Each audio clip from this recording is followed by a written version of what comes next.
Most of the panelists are here.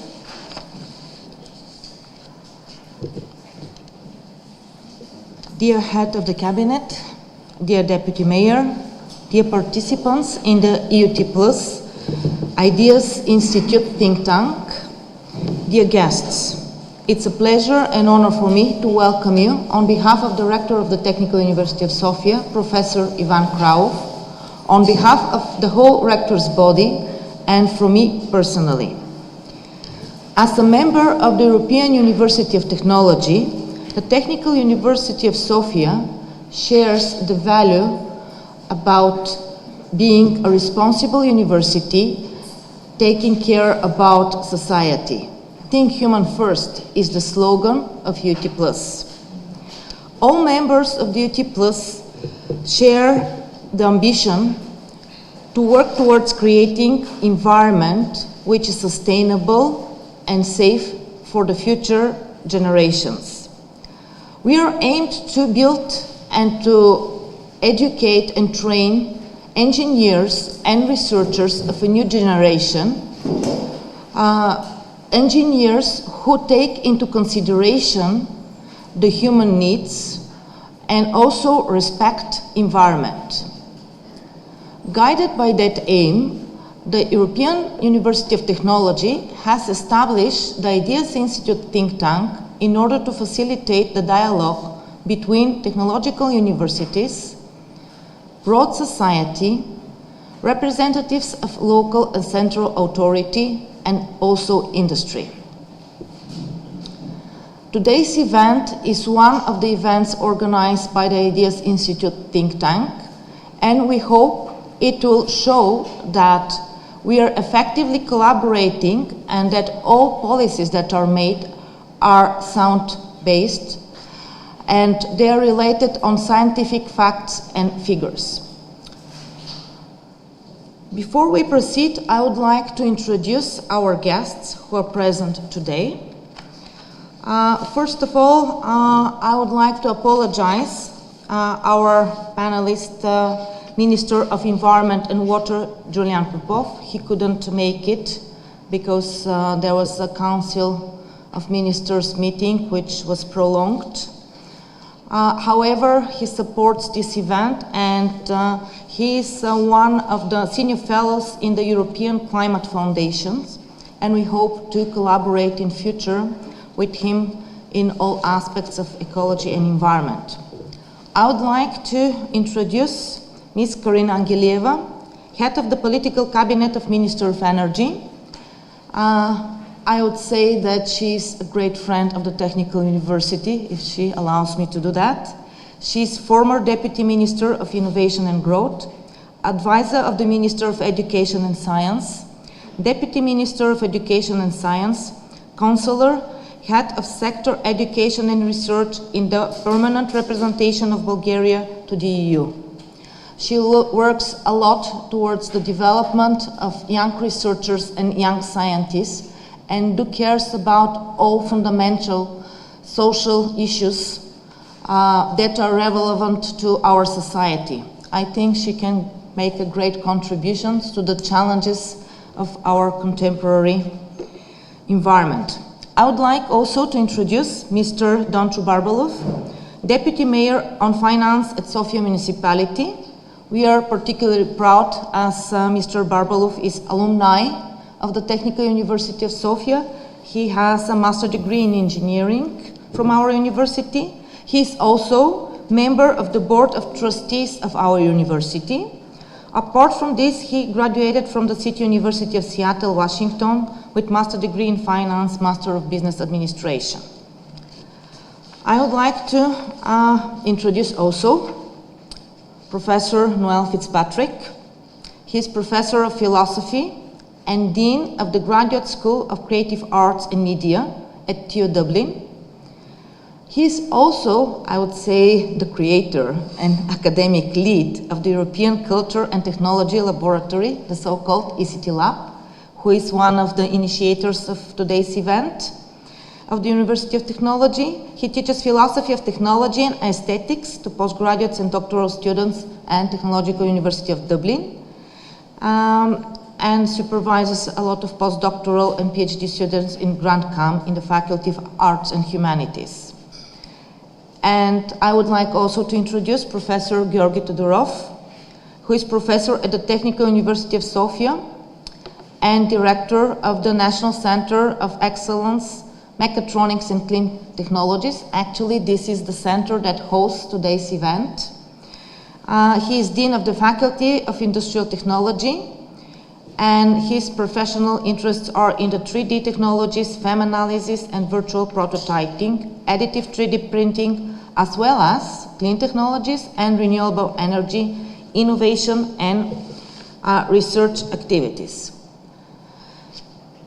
Today's event is driven by the diverse needs of our regions, to be aware of the global challenges in our times, challenges related to the climate change, diminishing resources, growing inequality, and social consequences of the digital era. More than ever, we need technology to answer these challenges, but we must also take into consideration the needs of people and to be respectful to the requirements of the environment and the world and the planet in which we live in. Before we begin, I would like to say a few words about the format of today's panel. Each one of the panelists will be given 10 minutes to present his views, to share his ideas and vision on technology, ecology, and sustainability. However, talking about this debate, we thought it will be reasonable to say what we as EUT Plus, European University of Technology, and the Technical University of Sofia, in particular as member, are doing in terms of ecology and sustainability. I don't know how many of you are aware that we have the so-called Green Office. So I would like to invite our Green Office manager, Associate Professor Denitsa Zgureva, very briefly to inform us what we are doing in that field. Thank you, Professor Gureva, for the introduction. Dear Ro, I would like to share with you a few points regarding the sustainability and its role in the European University of Technology. When we are talking about the sustainability, we associated it with some technological solutions, some scientific challenges, some social, ethical or legal issues, or some financial issues also. Often people just understand the sustainability only as achieving the 17 SDGs. But in fact, the sustainability is a kind of philosophy, is a manner of thinking or a way of living. And all of partners in the Alliance are working hard on the problems and challenges related to sustainable development. Some of them have separate structures that are responsible for these activities, others no, but it does not really matter because more or less all activities are chaotic because they are directed at specific problems, but not embracing the overall concept and ideology of sustainable development. And for better organization of working over all sustainable issues in the structure of the European University of Technology, it was created the so-called Green Office, which is situated next to the steering committee as a consultative body. And the main aims of this Green Office is to support all other structures of the EUT in integrating sustainability into their process and activities. And part of the emphasis in the activities of the Green Office is related to the development of competencies and also the provision of opportunities for the teaching, administrative staff and students to think about their own actions and their own influence over the sustainability, to develop in them necessary skills and knowledge and mindset aimed at sustainability, and also to apply all concepts of sustainable development at all levels. The main role and responsibilities of this Green Office in the structure of EUT is building strategies, building working networks, building partnership for implementation of activities, and also consulting, monitoring these activities, to stimulate sustainable development projects, and of course to promote the sustainability of all levels of working.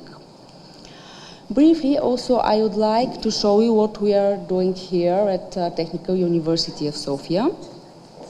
We have an official strategic document that outlines the goals and actions that we strive to implement in order to achieve maximum integration of sustainability in all of our work. 17 SDGs: electricity, thermal energy, transport, water, wastes. These are the main sectors on which we strive to have an impact to achieve the goals of sustainability. And we apply different approaches to obtain different results through technical measures, to sustainability in education and sustainability in science. For the implementation of the activities related to the achievement of the Sustainable Development Plan, the Technical University of Sofia has a separate department of sustainability, which includes also a Green Office, Disability Office, and a Student Sustainability Office. Our rector and our vice-rectors manage and support all of our works and efforts, and we are really, really thankful for them about that. And also I would like to thank to you about your attention.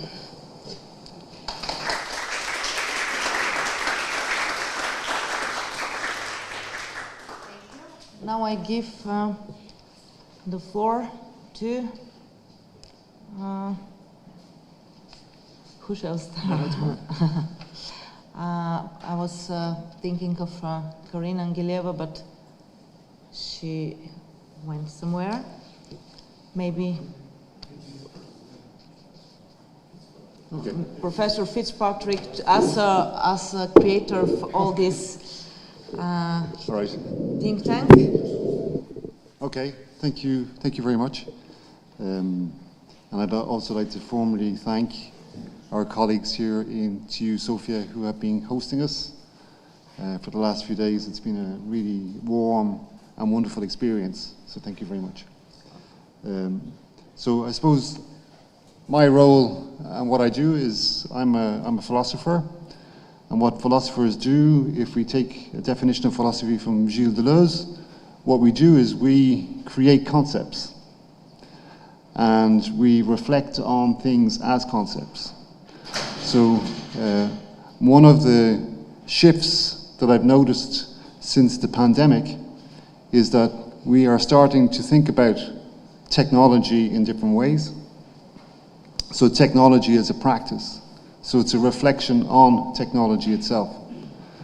And within the European University of Technology, I would emphasize that we have been discussing what we mean by technology in a technological university, and that is a form of philosophical practice also. Okay. So the context for my role in the European University of Technology was in February 2020 with our colleagues in Cluj-Napoca in Romania. We established the first pan-European research institute, which was called the European Culture and Technology Laboratory. And from someone who comes from the arts and humanities, you might say that's a very strange title to choose the word laboratory, but we chose the word laboratory on purpose because a laboratory enables us to put forward research in a particular way. It gives it a certain credibility within a university to call it a laboratory, basically. But the thematic of the European Culture and Technology Laboratory is the relationship between culture and technology. And I would note here this afternoon that I am not capable of speaking to you in your own idiom, in the idiom of the Bulgarian language. So we have to shift to another idiom, which is not also my idiom, which is the English language. The English language that we speak in Ireland is a particular also form of idiom. And I'll come back to that in a second. So there's a relationship between how technology evolves or co-evolves over time with its relationship to culture. And earlier on this morning we had a discussion around artificial intelligence and ethics, and that's a very good example of how technological speed is faster than our ability to incorporate into our cultural structures, legal structures, etc. So we get a tension between the evolution of technology and its relationship to culture itself. So then, if we think of the relationship between techne and logos in the term technology, we also have to take into account how there is an evolution of technology which has taken place over time. So one of the ways of thinking about the question of climate change, or the question of climate catastrophe, or another term we could use is the Anthropocene. The Anthropocene is literally the impact of the anthropos on the geology of the planet. That's why it's called the Anthropocene. What we can see are two versions of history. We have one version which says that the experience of climate change began in the 1840s with the development of thermodynamics, the second law of thermodynamics, the law of entropy, which later then translates into notions of, I suppose, the engine and the steam engine. And then the steam engine, we get industrialization, and from industrialization, we get globalization. So we can have this very simple historical narrative which points to a particular form of technological evolution which leads to climate change. The second version of the story is one which is called the Grand Acceleration, which is from the 1950s. So what we see in graphs from the 1950s onwards is an explosion of population, an explosion of industrialization, an explosion of globalization across the planet. And that's a second version of the story. However, when we come to our discussion this afternoon, the proposition that I would like to make is that we should think of other forms of technologies. So we have now all accepted that we need things like biodiversity, that biodiversity is something which is essential to the well-being of the planet. The other proposition I would like to put forward is a form of techno-diversity. We need other forms of technology which take into account the individual local contexts of technological development. So what that means is we get a tension between universal forms of technological development. We had a discussion earlier on about, I suppose, automatic vehicles and self-driving cars as a form of universal technology. And what came up in the discussion was how difficult it is to relate those universal tendencies of technologies to local contexts, to local geographies, to local languages. So the proposition, and it's not just me, there's a group of philosophers now across the world who are using this term techno-diversity to suggest that we need to take into account the complex ontological and epistemological local context of technological development. So there's a tension within the proposition. So how can we have technological development which is taking place at a local level, which is also having an impact at a global level? So that's the tension that we see. And our role, as Lydia pointed out a moment ago, one of the missions of the European University of Technology is to take those questions and to see how can we implement them within what we're calling technological education. So how can we have responsible, ethical citizens who are developing technologies and using technologies? So that's the challenge that we have, and that's the wonderful project that we have together, which is the European University of Technology, which is across all disciplines. So just to finish, I'd like to come back to the question of the idiom for a second. It's something which is very close to my own work at the moment. What we see is that as a particular speech community, within any language, we have the capacity to create new language. And this is something which is open-ended and constantly a source of new creativity in itself. So language is something which in one way is a closed system. So when we think about computational models of language, when we think about ChatGPT and artificial intelligence, it's a very particular model of language that we're looking at, which has seen itself as a closed system.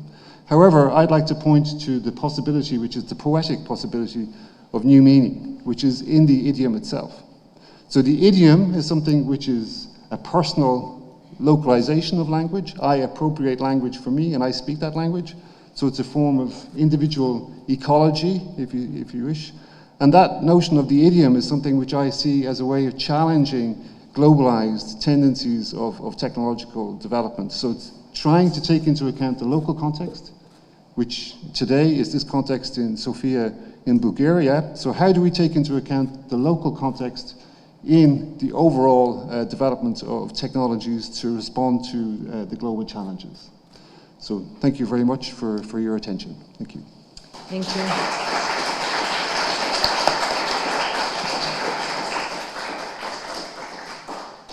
Thank you. And now I would like to give the floor to Ms. Angelieva to say, it was said ladies first today, so to say a few words about her vision of this. Okay. Can you hear me? Yes. Yeah, okay. Thank you so much. It was very, very nice of you and of the Vice Mayor. Okay.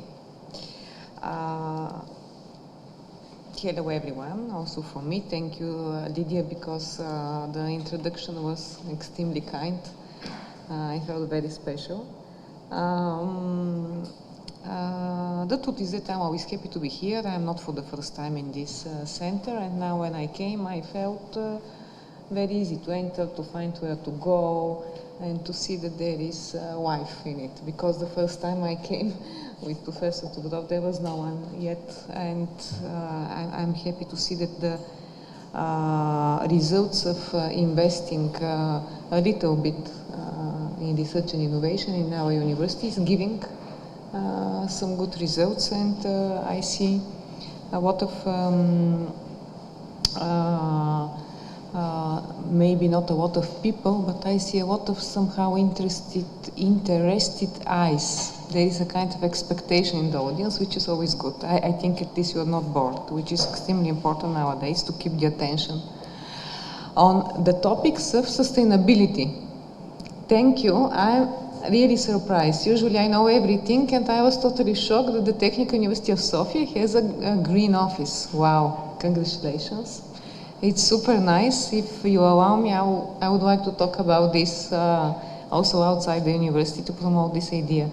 My problem the last 10 years is not to use the word sustainability because it became empty word somehow. We lost the idea what is exactly in it. And I think we should put a lot of efforts to take out this word of the boring vocabulary, and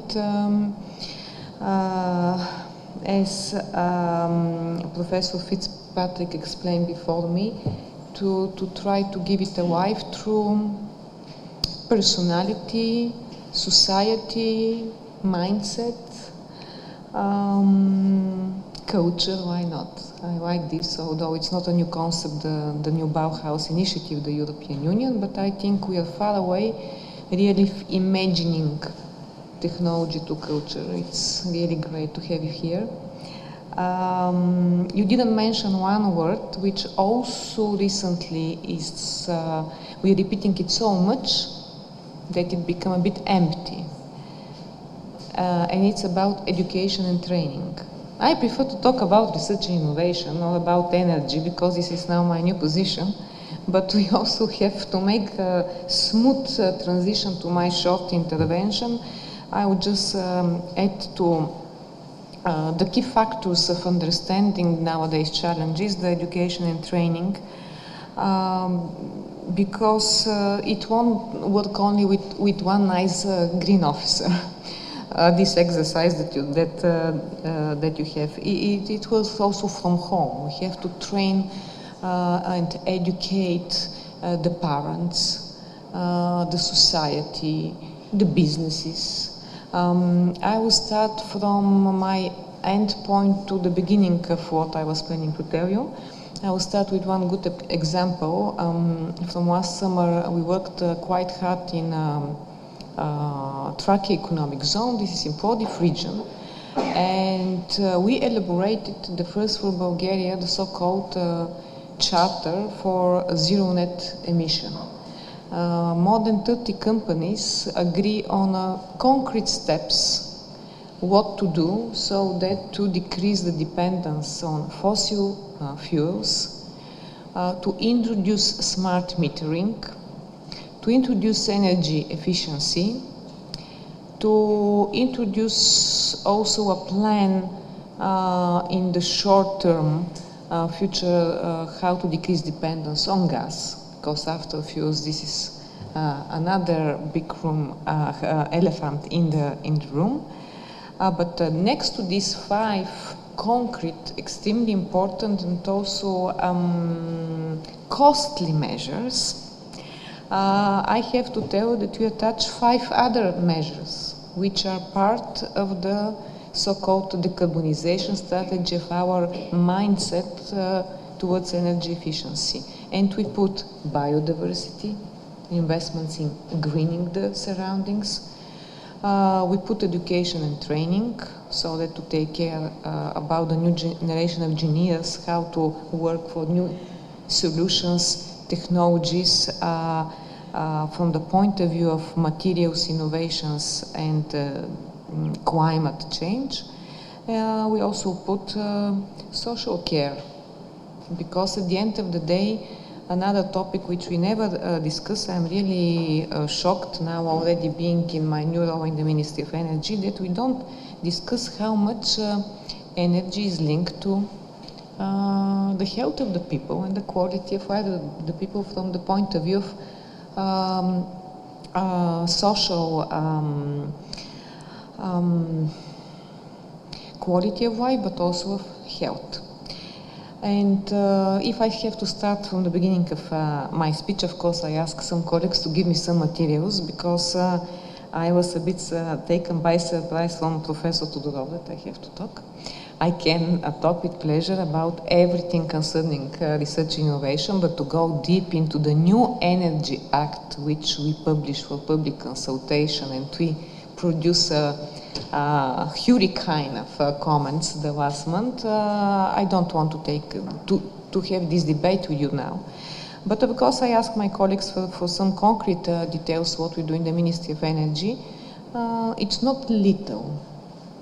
What have been planned and put already in the so-called integrated energy and climate plan, basically being part of the EU, being a member state, we have also responsibilities, and this is very good. So basically the integrated platform climate and energy is our strategy, what we want to do and how we want to reach decarbonization till 2050. What was not done and achieved last years was a political consensus, how quickly we should move, how much investments we should put and where to put them. Next to this lack of political consensus and delays, I'm able to afford to say this, we didn't prioritize and we didn't make a deep analysis how much resources, human resources we will need, and skills next to it. Therefore, this is giving nowadays a big of deficiencies. Not that Bulgaria is on another road from the other member states. We are just moving with a lot of barriers. You know how the other day I saw the athletics. This is this running with the hinders in front of you. So the road is clear, but we always choose a bit the difficult way, and we are very much delayed, which cause also very big delays in harvesting the research results and innovation technologies from our universities and research centers and their application into practice. So to cut the long story short, it's not new that the biggest goal is to decrease the dependence on fossil fuels. This is clear. Next week we will have the Consultative Council on the Green Deal, where we will present the scenario, how we will go out of this dependence. Of course, this will cost a lot of serious measures towards the people. This is a very serious challenge, especially the people in these dependent regions in Bulgaria, involved in mining and in coal power plants. I know that the Technical University developed already 3 years ago a quite comprehensive idea, but now we have to do it. This is the point. It could be more, how to say, more painless. Now we have to do it very quickly and with very serious measures, because no more delays can be done. In fact, from next year we have also to go in a transition period towards the liberalization of the energy market, which will boost a lot innovations in the energy sector, meaning it will allow all of us to decide what we want, how we want to work, if we want to work in energy communities, how to work for our energy efficiency, how to plan our resources. But there will be many people that won't be able to do this. There is a huge energy poverty in Bulgaria. We don't know still the numbers, but this is also an element we should take care. And I put also, because I don't want to replicate all your words, I agree, and also with the speech of our green officer, Denica. So the point is that the key factors that are moving the sector of energy are, of course, the climate change, which have to be seen from all its aspects, including biodiversity. Next to it, I put that it's the resources. It's basically called energy security, but it's also linked to the resources we have on the planet. And to the third place, nothing surprising, of course, I put the innovation.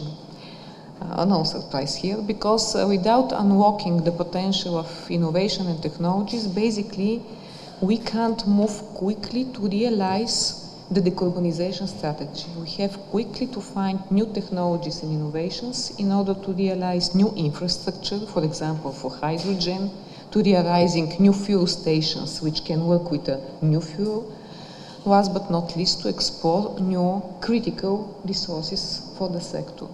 So this is the key factors. What we need this recipe to be successful and all of us to be master of our energy planning, but also master of our quality of life, we will depend a lot of the understanding of the digitalization, as you start with your speech, because this is extremely important, digitalization and data.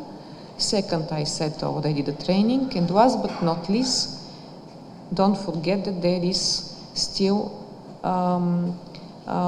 big social, how to say, gaps in the society. We need to really to work for social inclusivity in the society. Otherwise, this will always drag us behind, and we will monitor much more crises, wars, and conflicts in the world. So I'm proud to be in this new sector, and I'm very happy, and thank you, I was invited today. Thank you.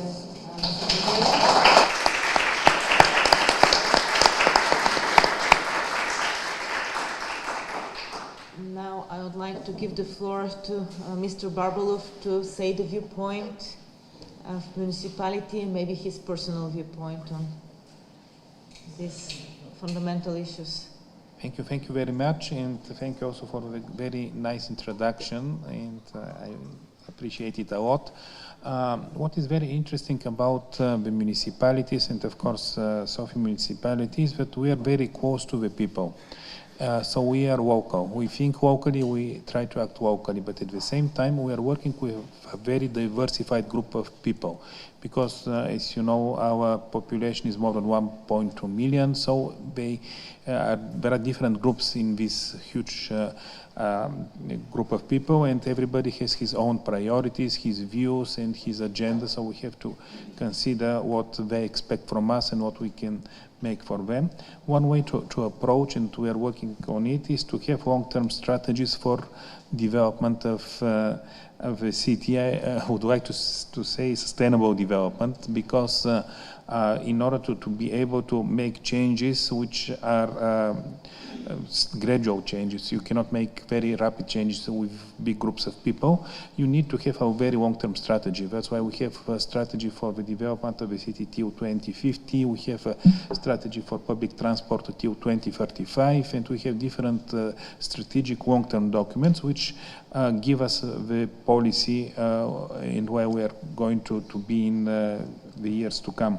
At the same time, we work very well and a lot with the education sector, with the universities like the Technical University, and when we develop our documents, we try to get the knowledge of the professors, of the teachers, of the academic people who are following the latest developments, so that we incorporate the latest developments and we gradually start to move there. I can give you examples. For example, now we are introducing a low emission zone in the center of the city, which is the first one in the country. It will be very difficult. But part of our work is to educate people, to bring them in and try to convince them that this is in the long run good for them, good for the environment. So low emission zones we have to start this winter.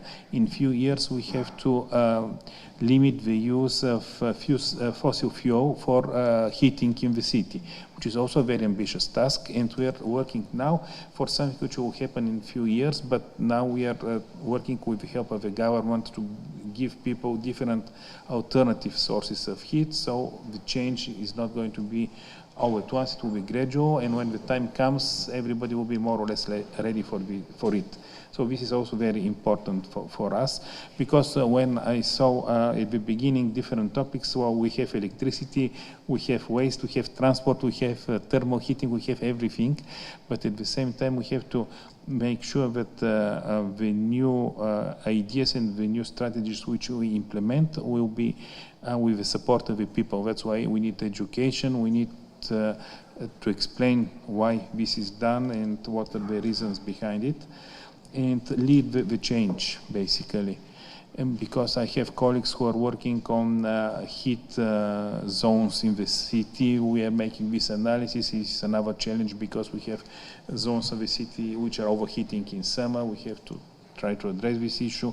We're developing different green technologies, so everything is coming together through our strategic documents, but at the same time we have to consider that we are working with thousands, millions of people, so it has to be gradual, it has to come through a lot of education, and the process is very important for us. It's not only to have the nice idea, but we also have to have the right process to make it happen. For example, now we are trying to use artificial intelligence in public transport.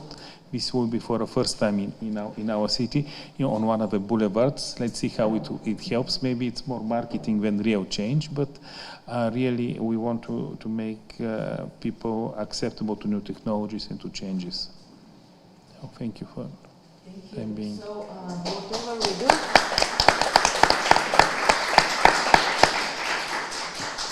if I can summarize what we said so far, it seems like in order to achieve the sustainability, the ecology and Green Deal aims, we need to train and educate people. We do it from various perspectives on various levels, and I think that's what unites us, and I think it's very important to have that.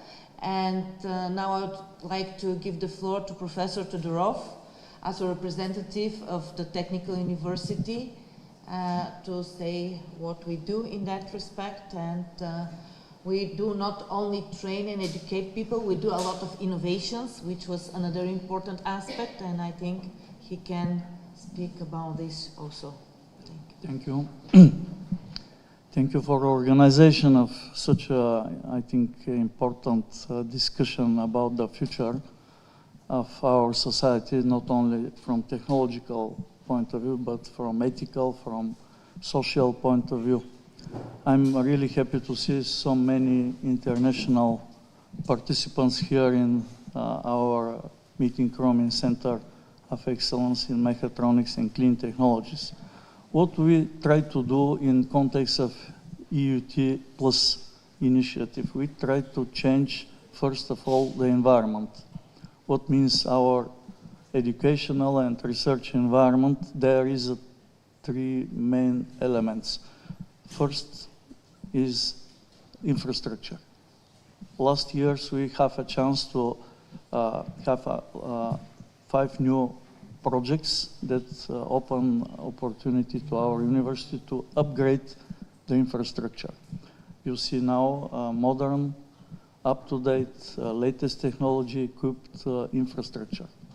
Second element is expertise and skills of our professors, our researchers, and our students. This is very, very important to be in the highest level.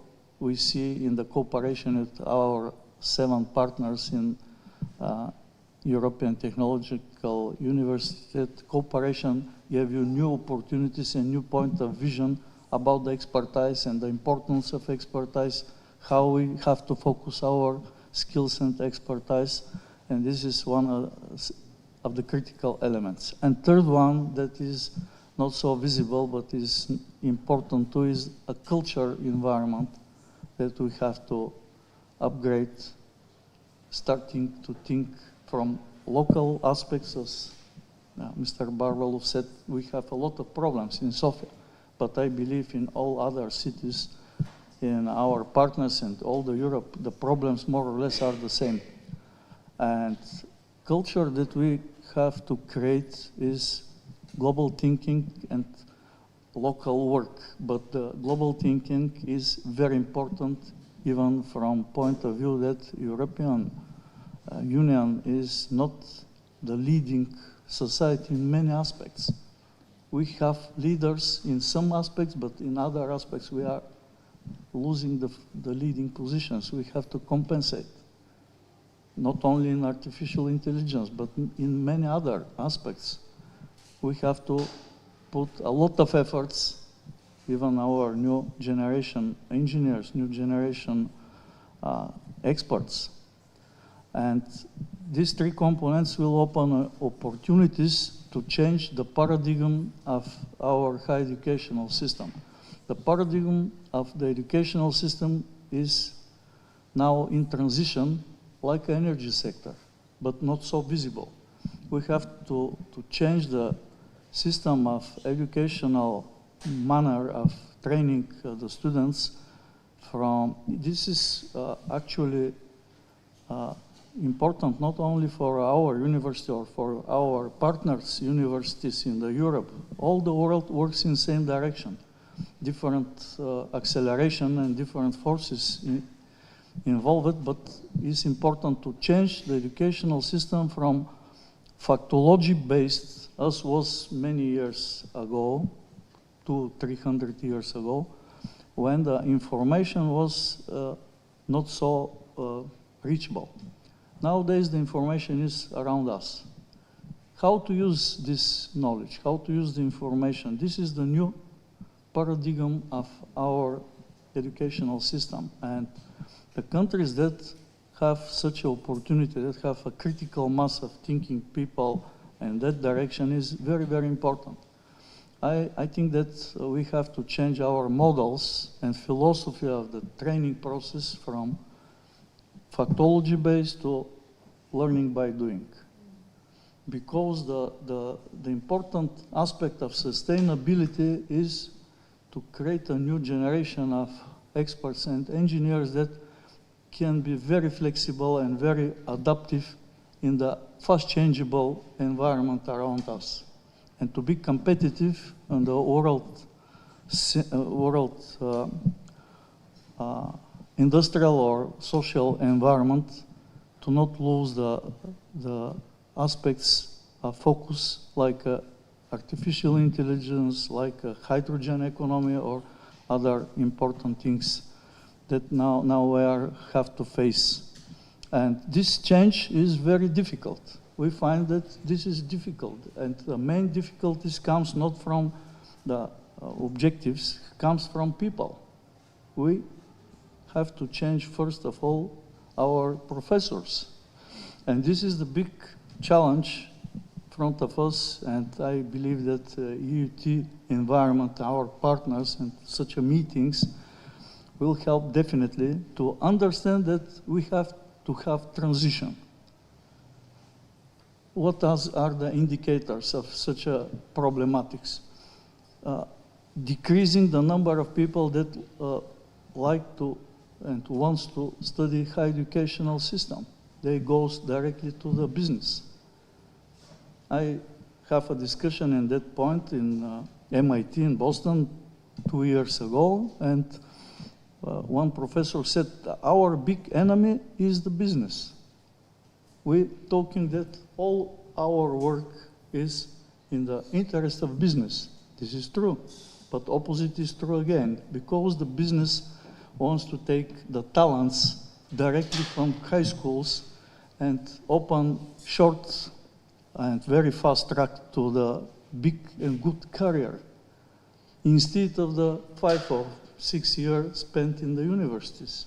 This is the big challenge against the high educational system. And we have to overjump this challenge, changing the system in the universities. And I believe that initiatives are like EUT and federation that we are preparing will be really helpful in this direction. And this is the new aspect of sustainability of high educational system, because we are losing. I visit together with our rector Germany in 2 universities, and they decreasing the number of candidates for engineering. Germany, first industrial force in Europe, even in the world. In the Bulgaria is the same situation. Many young people prefer to choose something different or to choose different career track, not directly. If you allow me, I would like to ask a provocative question. Yeah.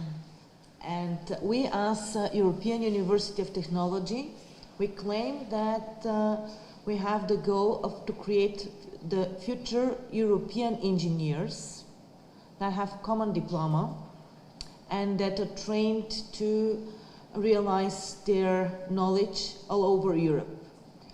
In terms of the 3 aspects that are based on which today's discussion is based: technology, ecology, and sustainability.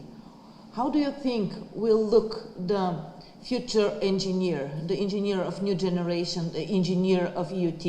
Here we have a lot of PhD students in the audience. Maybe they have questions and view also, so they can express their view, how they do look like, how do they want to look like as European engineers. But this is the challenging question to both professors and maybe our guests. Okay, I'll start. Okay, so first of all, I'm not an engineer, and actually, so I think there's a way of rethinking this a little bit, and let me explain what I mean. It's like perhaps some of the difficulty is coming from the way in which engineering education has been delivered in the past. And one of the things that we've been working on very recently with the EthiCo project and what we've been doing here over the last few days is looking at changing the education model for teachers themselves. So we have developed a series of workshops where we are hoping to engage professors in thinking through questions of ethics and ecology in their own teaching practices and in the disciplines that they teach. So my response is that, you know, I come from the Faculty of Arts and Humanities in TU Dublin, which is the biggest faculty in TU Dublin, but yet what we need are processes of transdisciplinary, interdisciplinary engagement across, because as we saw just before this discussion, We had a discussion around what are called wicked problems or super wicked problems. So wicked problems are problems which are outside of particular disciplines, where we need multiple disciplines to come together to actually conceptualize what the problem is. So my response, Lydia, is maybe what we are doing in the European University of Technology is thinking about technologists in a different way. Technologists who are people who are not just coming from a solution-based engineering background, but are also engaging in other forms of disciplinary practices. And because Professor George Todorov mentioned MIT, MIT is often given as an example. Because in MIT, you do get this transdisciplinarity embedded within the engineering faculty itself. One of the best exhibitions of photography I've seen was in the engineering department in MIT, within the department itself. So that's an example of how you can engage across disciplines, and maybe that's the query, is to say that this form of technological, ethical, European, responsible citizenship comes from posing the question slightly differently and engaging across disciplines. Thank you. Any other views on that topic, or maybe questions from the audience? Or from our guests? What, I don't know if you have a view on... Yeah, always. I said there are two professors to comment, so I thought Professor Todorov will comment, but okay. I like the question. It's really provocative, and it's not fair probably to the half of the audience here who are future engineers, and they have already their ideas. But recently I commented in the European University Alliance. We had a meeting about the future of universities, and I have to tell you, maybe now I'll shock some people, that I said maybe we should go back to the basics. When you're talking about the question how we work the future EU engineers. Back to the basics means that we have to remind ourselves something that we lost last years, and I think there was a reference in the words of Professor Todorov in this. Somehow we forgot what is the real mission of the university and the word university. In Bulgaria we use higher education. I was even criticized in my former position that I'm not spelling and using the right terminology. It's not university, it's a higher education. Okay, fine, but university has another connotation, that in the university you enter and you receive a knowledge, a deep knowledge about the surroundings, about the sense of life, if you want, about our responsibility in the society, and about common shared values. Because I think we are losing this. I know that several universities already, including your consortium, are working on this. I've read several pilot bachelors and masters, mainly in Western Europe, introducing philosophy, ethics, different disciplines within the engineering. Vice versa, I was thinking, I graduate history. And they're trying, we should introduce some tech and engineering in the history, which end up at the end something like how the historians should do PowerPoint presentation. It's ridiculous, no? On the opposite, the historians that should really remember and keep the memory and to present to the current generation what happened in the past, they should have really the understanding how the engineer's mindset is ticking, and then we very much rely on how we cultivate and prepare the engineers to build and to take care about our society. There are a lot of provocative ideas on this topic. Very often we basically, nowadays it's easy, and we criticize, even we blame the engineers for what is happening, because the engineers take about the progress of research and innovation and technology. They care to materialize their innovation, and very often the politicians who do not dare to take the responsibility, for example, of huge penetration of technologies, GDPR matters, artificial intelligence, they put the blame on the engineers, but basically it's a political and society matter. So the future EU engineer will be a product of the reformed higher education system, as Professor Todorov said. This will be extremely intelligent like nowadays people, but a little bit more aware of what is the real challenges of today, because we are on the verge of really global security and human crisis. This is how I imagine. Nothing new, but more of the good. Thank you. Thank you.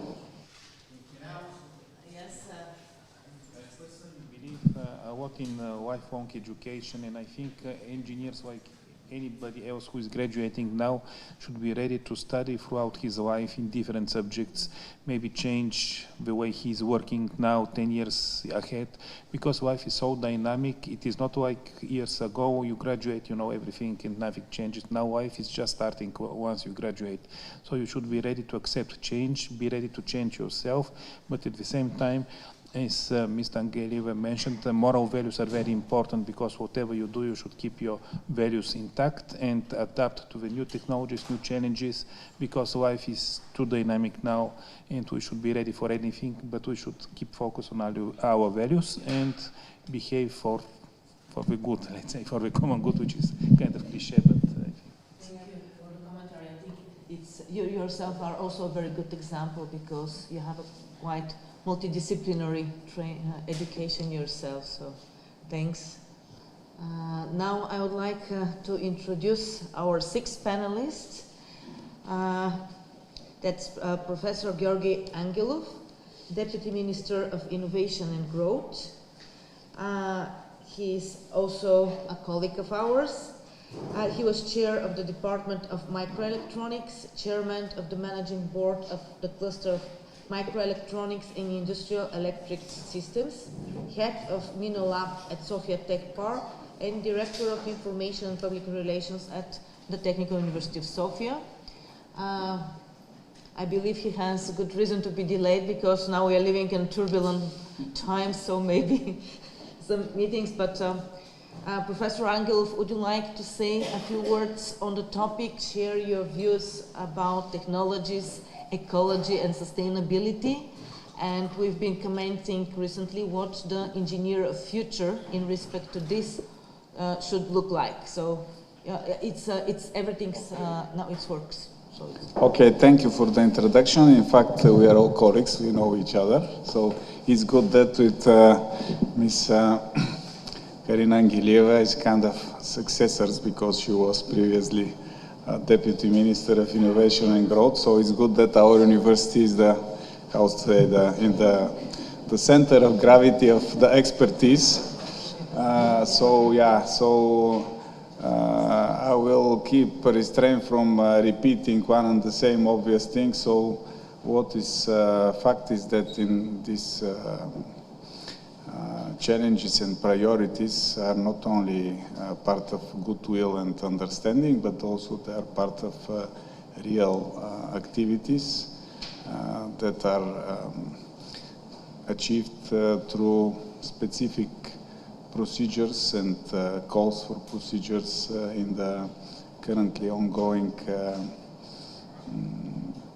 operational programs for competitiveness, for research and innovation, and so on. I refer to the calls for implementation and development of innovations. These are two separate calls. And also for circular economy. This is part of the National Resilience and Recovery Plan. And also for green transition and so on. But this means that all these priorities have some real instruments that allow project realization and some results. So from our new position, because I'm 2 months and a half, almost 2 months and a half now in my new capacity, I can assure that this is also priority and part of the priorities of the current government, and that we will push forward for realizing these priorities in practice. And I'm also giving to the government the good experience originating from the EUT, because not many people, not only in Bulgaria but across Europe, are aware of this alliance and the possibilities that it opens. So it's good that our university is part of this, how to say, enabler of future achievements. I think it's a good combination because Professor Angelov, Minister Angelov, is aware and he was fully involved in the UT Plus initiative. So he's aware about the problems of having the joint diploma and building the engineers of the future. So he's very much into this debate and he can contribute to solve the problems on another level. And as I said in the beginning of today's discussion, we are happy that actually Technical University has a very good dialogue with both local and central governance, with policymakers, and we keep that hot collaboration also with industry. Now I would like to ask some of the students, maybe it will be good to hear your opinions. You manage now to listen to professors, ministers, municipality. Yeah, if you please, can you please come here because of the, we are streaming today's event and for the sound purposes, this is our organization, so the floor, the tribune is yours. Can you please introduce you just? I'm small. I am Santiago Perez, and I'm coming from France. I work in France. And it's just one of the kind of questions that we repeat in our engineering classes in Troyes is about the question of what kind of engineer do we want to have in the future. And I always say, I would like engineers that actually ask the right questions. So my question to the panel would be, according to your position and your background and the work that you're doing, what do you think would be the right question for engineers to ask? Thank you.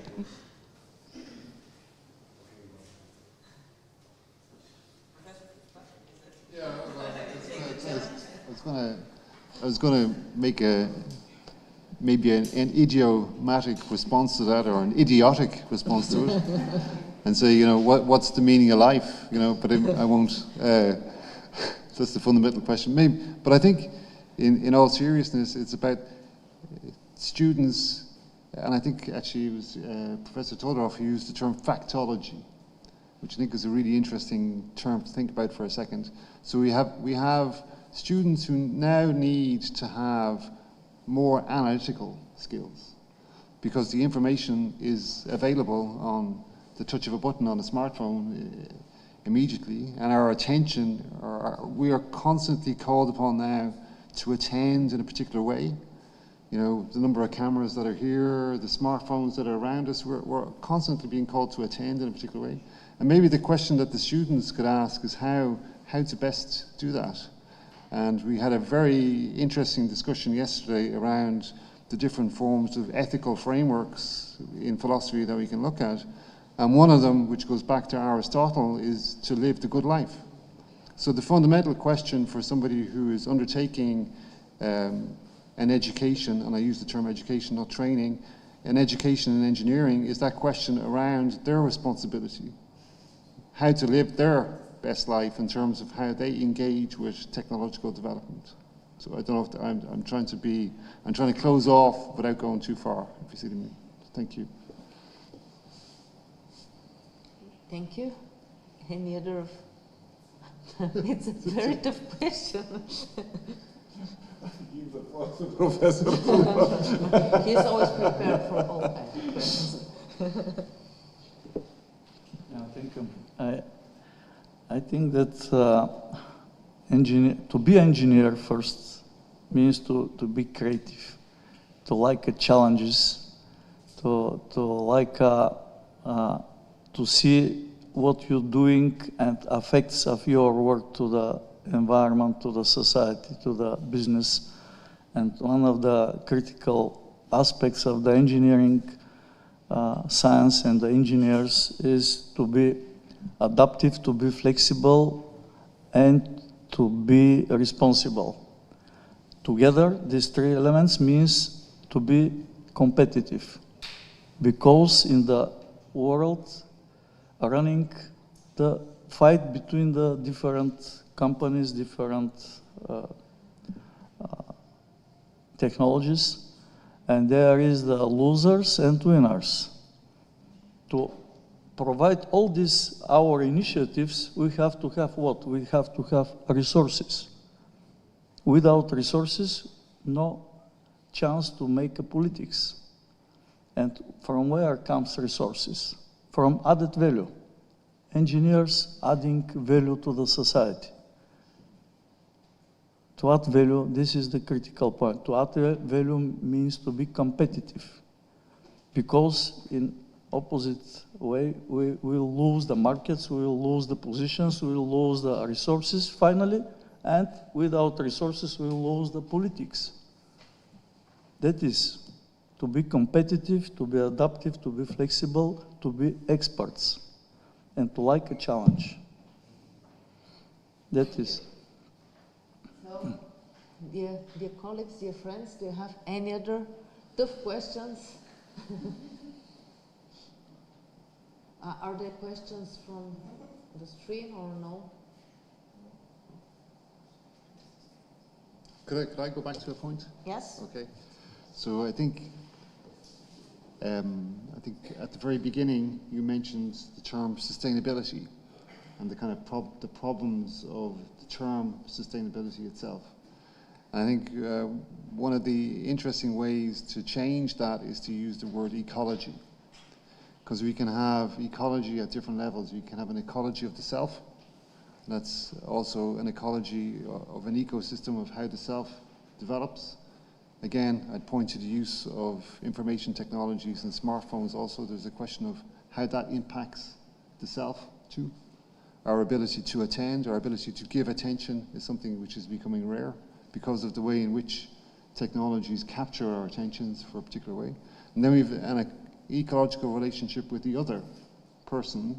So it's an ecology of the self, an ecology of the other, how I relate to the people around me in the collective. And then the third level is the term ecology, which is the ecology of the planet. So I think that's why the term ecology sometimes can better capture some of the problematics that we're raising rather than sustainability. So it's just a point I'd like to make. And now this provokes another question of mine. We talk about the future engineers, but and we've raised some issues which are fundamental to our contemporary society. But through solving these issues, we built the so-called ecosystem. So, how do you see the ecosystem, and maybe what do we need to do in terms of providing the suitable ecosystem for the future generations? For our students, for the future citizens of Europe, both on local level and maybe on European level. We have representatives from 7 different countries. We have people from France, Germany, Ireland, Bulgaria, Romania, Cyprus, Latvia.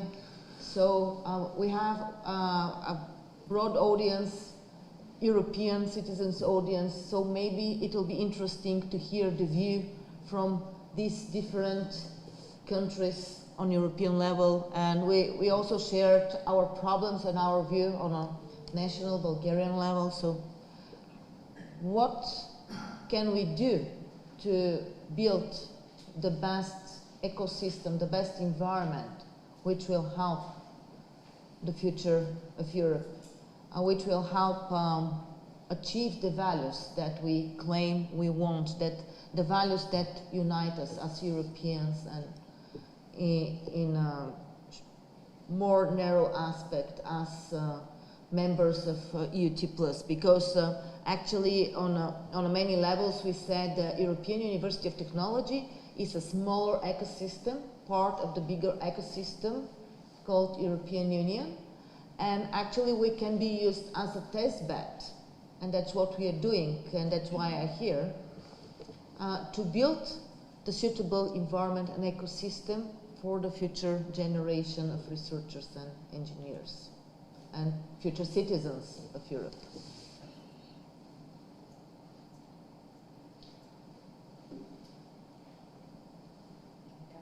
There's a view from, can you please come here, because we need the mic for the colleagues that are online. We're streaming this live, and sorry, this was the best organization we can provide. Please first introduce yourself. Can you hear me? Yes. Okay, so I'm Vladislav Galpjak. I'm working at the Hochschule Darmstadt, so one of the partners of the Youth Plus project. And I would like to say, being a PhD student, so not a student, so to speak, strictly speaking anymore, whenever well, to start with, I was very lucky to have seen different societies. So I was born in one country, I've lived in another one, and I'm working in yet another one. And two of those belong to the European Union. And so I really believe in the European vision. But I've observed one of the, so to speak, when we speak about future, we always speak about the present people, especially the youth, as if they are the past of the future. But they exist already in the present. And especially when we talk about expertise, which sometimes come from spending a lot of time, and so also with age and studies, but we also talk about creativity and innovation. And this sometimes is done by also that naive ignorance of who is not yet an expert. And where these two things meet, I believe, is in the universities and in the youth. So whenever at the European level, one of the big things I think we should really put in any speech, political, in university level, is really listen and put a lot of attention to the young people, especially because trends I've seen, for example, coming from Italy, also in Germany, the more a society grows, the older it gets as well. And there is sometimes a risk that there are more voices coming from the older generation, and this can maybe put a cloud on the voices of the youth that I believe actually are the answer to their own future sometimes. And so yeah, would be my comment, to really listen to the youth at any level and at any age, because they're not the future, they are the present as well. So,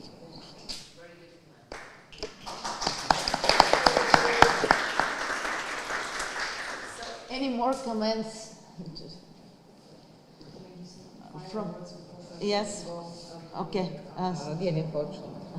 It was very nice, your intervention. I just wonder how to really listen to my kids in their teenage years. They just don't want to say anything. Anyhow, as I said, really we are coming back to basics. You are absolutely right with that. We have to hear your voice. We have to hear very different voices, in fact, in the society. And as I said before, Deputy Minister Angelov, I mean, it's very difficult for me, Joe, to join us. I was saying that it's really extremely important in this Lydia, in this very dynamic ecosystem we are living, to have something to hold on. That's why I'm saying to go back to the basics. And the basics for me is again to put the human being in the center of this ecosystem. It's really difficult to talk after the other professor. He said something very important. What is the most important? We should go back to this system is to give freedom to young people, to do creativity, to do crazy things, to study a lot, and to provide them the resources to study a lot. And to us, 50 years, we start to make all kinds of important policies and measures in the higher education, assessments, project-based, but projects coming from the business, so that to train the engineers to be close to industry and so on and so forth. But basically nowadays, the engineers, our hope this tangible stick that we have to hold on to find solutions to quite pertinent societal challenges, such as energy, for example, which is not exactly stemming up from the industry. So I don't think we should block and close ourselves, but the engineers and this education should be open and should put indeed in the middle of its focus the human being.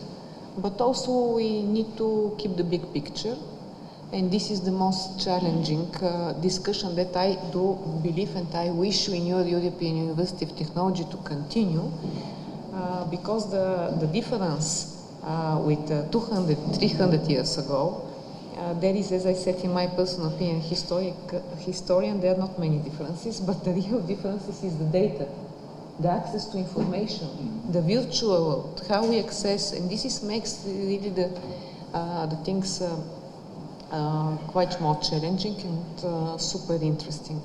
So I want to say that the elder generation is not correct, saying we saw everything, you know, we are coming from there where we are going. It's absolutely not fair, because every generation should go through its own road, maybe to the same, but the experience on the way, the challenges on the way, and the solutions will be different.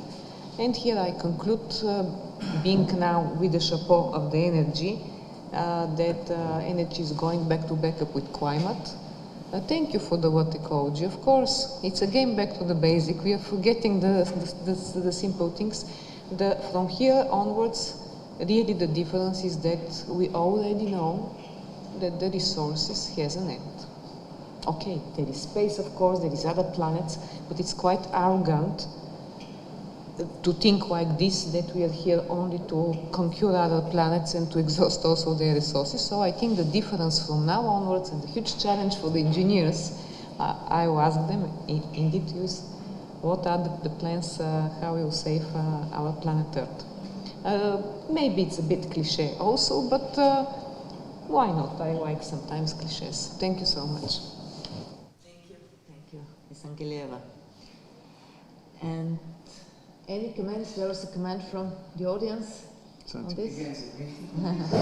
It's very, very active.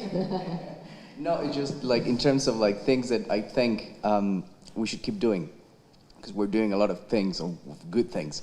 I think one example of what I would be asking, like public sector, for example, and private sector as well, and universities, is opening safe spaces as we have with the ECT lab, for example, where those are spaces that are funded and that sustain ideas, and they allow us as well to be wrong. They allow us to experiment, and that allows us to kind of go beyond what society needs at the moment, and we can think about the things that can come in the future. So, you know, just kind of asking about like what can we do, I think, is funding more spaces, safe spaces like the ECT lab, where we can actually discuss these things and have these sorts of conferences and learn, and then, you know, transform society to something that could be more adaptive. So there you go. Thank you.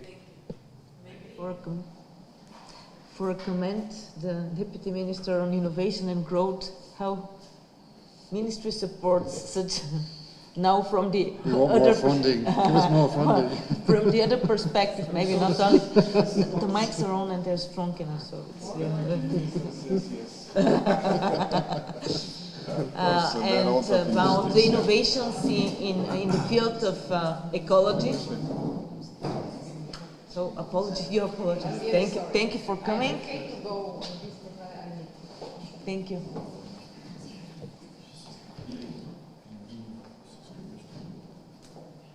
Okay, we have, the good thing is that in Bulgaria we already have such a ministry, and that introduces instruments for realization. This is the most important, because nobody is doubting about the importance.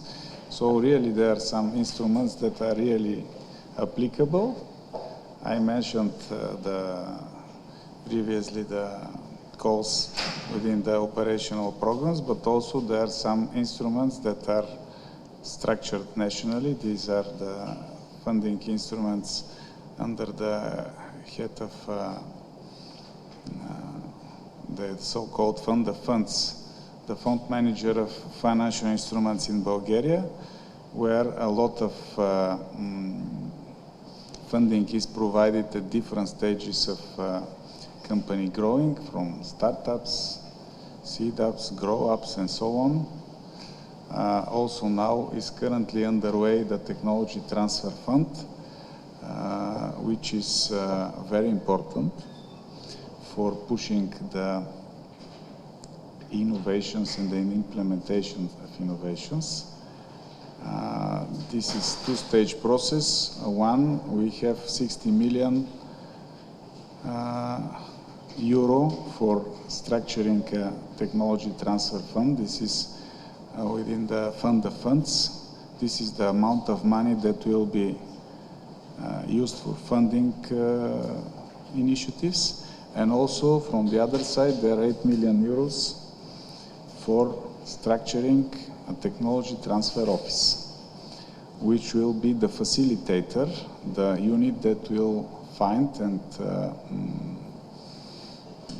stimulate and encourage potential beneficiaries for the for the technology transfer fund that originates from the fund of funds. So this is something new, and this is something that can really push the innovations, because innovations cannot happen on their own. Okay, so and here the universities are key, and I'm happy that I have now the possibilities to see the picture from the other side, that now not only me personally, but also colleagues and ministers and the Prime Minister are quite well aware and understand the importance of universities. Universities should be key when we are talking about innovations, because they are kind of the, how to say, the referee that can discriminate the real projects from the dream projects, let's say, because there are a lot of dreamers, and here the students should be aware that it's very important for them that they have strong engineering background, because this lets you make difference between what is your dream and what is achievable. So that's why the universities are key. This is a newly created structure for our foreign guests. So the Ministry of Innovation and Growth is relatively new. It was established, yes, less than 2 years, with the specific purpose to foster technological development and innovations in the country. And actually it's aimed also to facilitate and build the environment needed for entrepreneurship, creativity, and innovations. So do we have any more viewpoints and comments from the audience, from somebody online, from the panelists? I think it's been a long day and it's been a long discussion. I hope all of you got the answers they were looking for, or at least got the right direction towards where to direct their future dreams, vision. By the way, in this audience, I didn't introduce our guests, but many of them are actually from humanities and arts. Am I right? So not, but within the Technical University of Dublin. Technological. Technological. Okay, so that's very good clarification, because we are some are technical, other technological. There's subtle difference between the two. But I was actually impressed when Professor Noel Fitzpatrick said that the biggest faculty actually is humanities and arts. Yeah. And this is the biggest faculty in Technological University. I think this is amazing, sir. Yeah. And I think the project that got this group together actually proved that people with different backgrounds can collaborate, can share their various viewpoints. As today's guests were representatives of different participants in the ecosystem, so they get a different perspective and a different angle of what is going on and how these different public bodies address the challenging issues, the challenges related to climate change, to digitalization, to inequality, all the challenges of modern society. So I would like to thank you all.